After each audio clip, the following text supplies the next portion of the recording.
Now that I've had time to sit and reflect and think about Speedy and Ace's interview, I'm going to say that this is probably Speedy's worst interview he's ever done. Because now he's trying to say that Ace showed him something off camera, and it's this whole cryptic thing he's doing now, and posting no receipts, by the way. This is probably the worst backlash Speedy has ever gotten for an interview. So it's kind of damage control for him at this point. I also don't think Ace is a hater. I think he's envious, which tends to be worse than a hater. He contradicted himself several times. One of the contradictions was you were saying production was telling you what to do, telling Taylor what to do, and all this and all of that. But at the reunion, when they called you a ringleader, you got offended and said you can't tell grown-ass men what to do. So why did that energy not resonate in the villa when production was telling you what to do?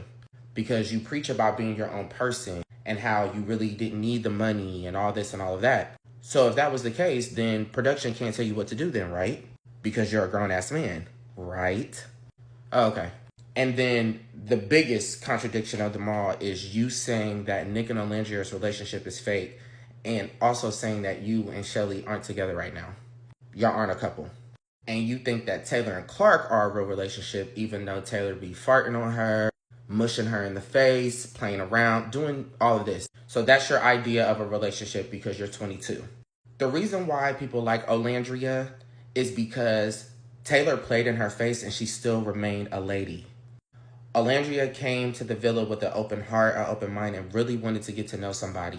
And then we see you encouraging Taylor to stick around with her, even though you're saying that he told you he wasn't interested. So production didn't give you the villain edit. You gave yourself the villain edit. Nobody else is complaining about an edit other than you. And it's usually the person who did the most or saying everything. They usually complain about the villain edit. But they can't edit nothing that you don't say. You wanted Olandria to still be salty about not being with Taylor. I don't know what you thought. But because Nick is treating her like gold, I don't know. That's what makes you envious, because you're not getting the attention they're getting. But Olandria is getting the attention she deserves because she's everything that people want. Beauty, brains, and class. It has nothing to do with Nick. They were doing fine before they entered the villa. Since you were so concerned about followers and all of that, you might want to check what their followers were doing before they got to the villa. Oh, and last but not least, Shelly, get away from Ace before he mess up your bag. They will take stuff from you because you're associated with him. Listen to what I tell you, doll.